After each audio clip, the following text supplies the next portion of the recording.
बीच इस missile attack को लेकर ईरान की तरफ से बड़ा दावा किया जा रहा है। ईरान का कहना यह है कि उसकी मिसाइलों ने इजरायल को बड़ा नुकसान पहुंचाया है। मिसाइल अटैक में इजरायल के कई सैन्य ठिकाने तबाह हो गए हैं। इस हमले में इजरायल का बेहद महत्वपूर्ण नेवातिम एयरबेस तबाह हो गया है। इजरायल का नेवातिम एयरबेस नेगेव में है। इसे एयरफोर्स बेस 28 भी कहा जाता है। इस बेस पर stealth fighter jet, transport aircraft, tanker aircraft समेत कई मिलिट्री इक्विपमेंट तैनात है। नेवातिम एयरबेस पर गिरती ईरान की मिसाइल की भी कुछ तस्वीरें सामने आई हैं। आप देखिए इन तस्वीरों को। ईरान की ballistic missile Israeli defence system Iron Dome को भेदते हुए कैसे अंदर की तरफ जा रही है और वो टारगेट पर जा गिरी।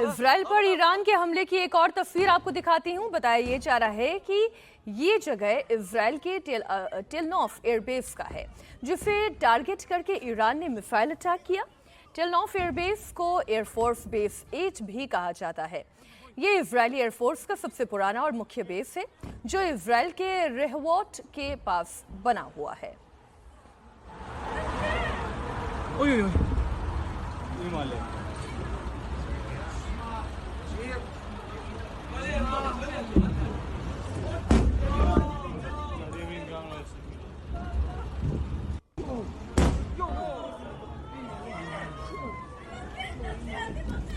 ईरान के इजराइल पर हमले से जुड़ी हुई एक और बड़ी खबर आपको दे दूं। ईरान ने दावा किया है कि उसने इजराइल के मुसाद हेडक्वार्टर को निशाना बनाया है। मिसाइल अटैक में मुसाद का हेडक्वार्टर तबाह हो गया है। मुसाद का हेडक्वार्टर टेल अवीव के उत्तरी बाहरी इलाके में है।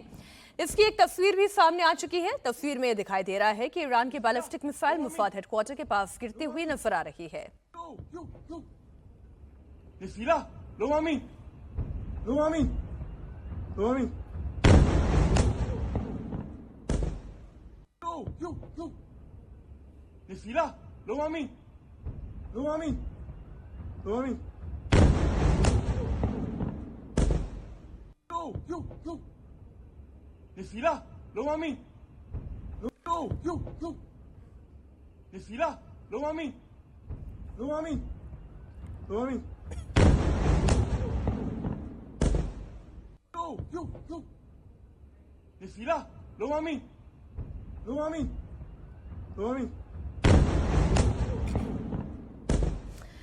इजराइल पर ईरान के हमले के बाद अमेरिका खुलकर इजराइल के सपोर्ट में आ गया है। सवाल ये पूछा जा रहा है कि क्या ईरान की तरह अमेरिका भी जंग के मैदान में उतरेगा?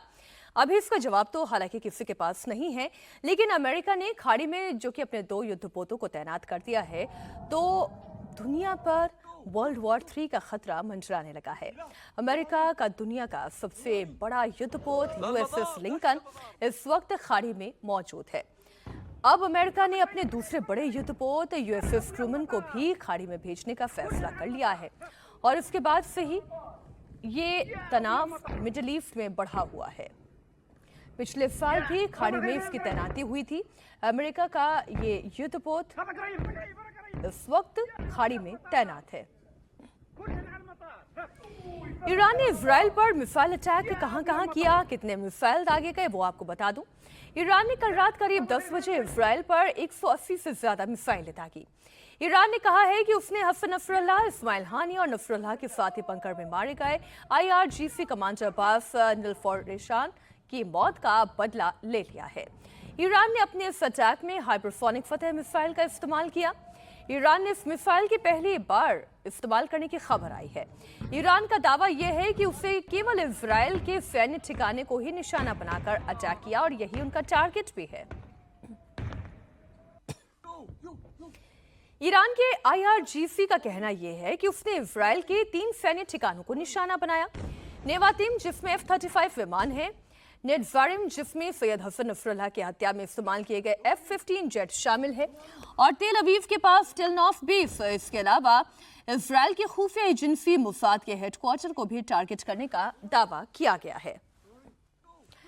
आइए हमले की एक और तस्वीर मैं आपके सामने रखती हूँ। इस वक्त ईरान में जब मिसाइल गिरी, ईरान की मिसाइल इजराइल में गिरी, वो मंजर सीसीटीवी में कैप्चर हो गया था।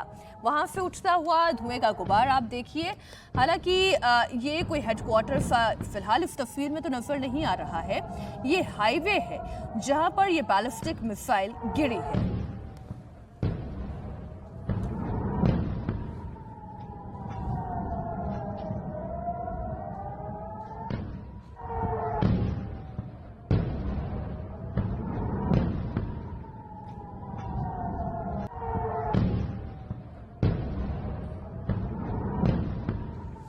ईरानी अधिकारी ने न्यूज एजेंसी रॉयटर्स को बताया कि इजराइल पर मिसाइल दागने का आदेश ईरान के सर्वोच्च नेता खमेनेई ने दिया था।